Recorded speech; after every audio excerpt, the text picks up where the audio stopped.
Nous allons voir aujourd'hui une petite fille qui a offert un cupcake à un éboueur, et 6 mois plus tard, celui-ci est revenu vers elle avec une surprise incroyable. Cette petite fille s'appelle Brooklyn et elle avait alors 3 ans. Comme tous les enfants de cet âge-là, Brooklyn était une petite fille innocente qui avait tendance à ne voir que le bon autour d'elle. Elle portait un regard innocent sur le monde et sur tous les gens qu'elle côtoyait, et elle avait tendance à sympathiser avec des étrangers sans penser à un seul moment qu'ils pouvaient avoir de mauvaises intentions. Tracy, la mère de Brooklyn, avait remarqué que sa petite fille accueillait toujours les étrangers sur la moindre méfiance et qu'elle faisait toujours automatiquement confiance aux gens qu'elle ne connaissait pas. Au début, Tracy s'en inquiétait, car Brooklyn était loin de se douter qu'il pouvait y avoir des gens malhonnêtes qui pourraient finir par profiter d'elle ou bien d'essayer de l'arracher à ses parents. Et pourtant, Tracy entendait parler partout d'enlèvement d'enfants et d'autres histoires semblables qui faisaient froid dans le dos. Même si Tracy s'inquiétait beaucoup au début, elle a quand même fini par se raisonner en se disant que ce genre d'histoire n'arrivait qu'aux autres et qu'il n'y avait pas de raison d'avoir peur. Le jour où Brooklyn croiserait un étranger malhonnête, elle aurait l'intuition qu'il faut pour ne pas lui faire confiance. Même si elle essayait d'y croire, Tracy avait toujours un peu peur pour sa fille, ce qui est normal quand on est une mère. Un jour, Tracy avait prévu de se rendre à un rendez-vous avec sa fille. Elles auraient dû partir, mais la mère ne parvenait pas à trouver Brooklyn dans l'appartement. Elle avait beau l'appeler, elle n'avait pas de réponse. Tracy s'est mise à chercher absolument partout, y compris sous les lits, dans les placards et tous les autres endroits qui pourraient passer pour des cachettes. Mais elle ne trouvait pas Brooklyn.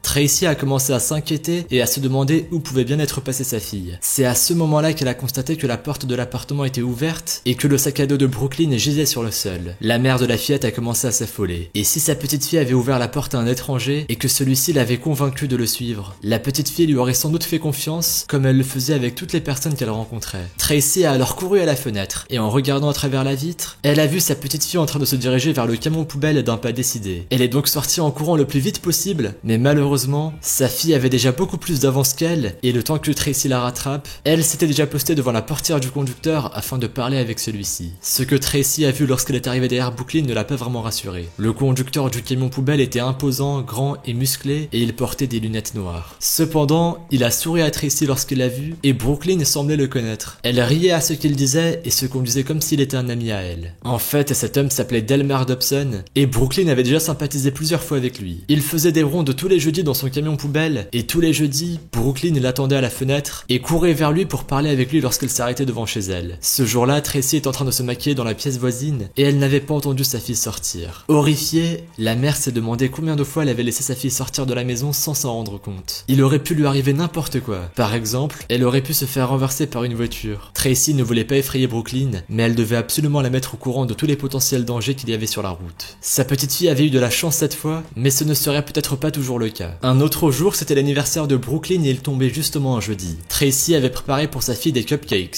ses gâteaux préférés, et elle avait mis le plus grand soin à les faire et les décorer dans les couleurs préférées de Brooklyn. Comme tous les jeudis, la petite fille attendait avec impatience le passage de son ami, et lorsqu'il s'est arrêté devant chez elle, Brooklyn a couru dehors en emportant l'un des gâteaux. Sa mère l'a alors suivi de près. Delmar a été surpris de voir la petite fille courir vers lui avec un cupcake dans les mains, qu'elle lui a ensuite offert timidement. Ému et touché par ce geste, l'éboueur lui a promis qu'il ferait quelque chose pour elle en retour. À partir de ce jour-là, Brooklyn et son frère attendaient tous les jeudis le passage du camion poubelle avec excitation, curieux de savoir quelle serait la surprise que Delmar avait promis à Brooklyn. Mais ce n'est que 6 mois plus tard que Delmar a pu enfin honorer sa promesse. En effet, on était en octobre et c'était l'anniversaire de Delmar. Comme chaque jeudi, il s'est arrêté devant la maison de la petite fille et a attendu que Brooklyn vienne le voir. Lorsque celle-ci a accouru vers lui, l'homme lui a à son tour tendu un cadeau. Il avait appris entre-temps que la petite fille était très fan du dessin animé La Reine des Neiges et il lui avait donc préparé un panier entièrement rempli d'objets dérivés du dessin animé et il y avait même une poupée à l'effigie d'Elsa pour le plus grand bonheur de Brooklyn. Pendant encore 2 ans, les deux amis ont continué à s'échanger des cadeaux à chaque anniversaire. Mais malheureusement, Delmar a ensuite changé de poste et il ne passait plus tous les jeudis devant chez Brooklyn. Mais il n'a jamais oublié la petite fille et durant ces 2 ans, leur histoire est devenue virale dans le monde entier. Delmar a reçu des lettres des 4 coins du monde et même du Japon dans lesquelles on le félicitait pour sa gentillesse envers la petite fille. Et oui, cette fois-ci, Brooklyn avait eu une bonne intuition lorsqu'elle avait accordé sa confiance à cet étranger.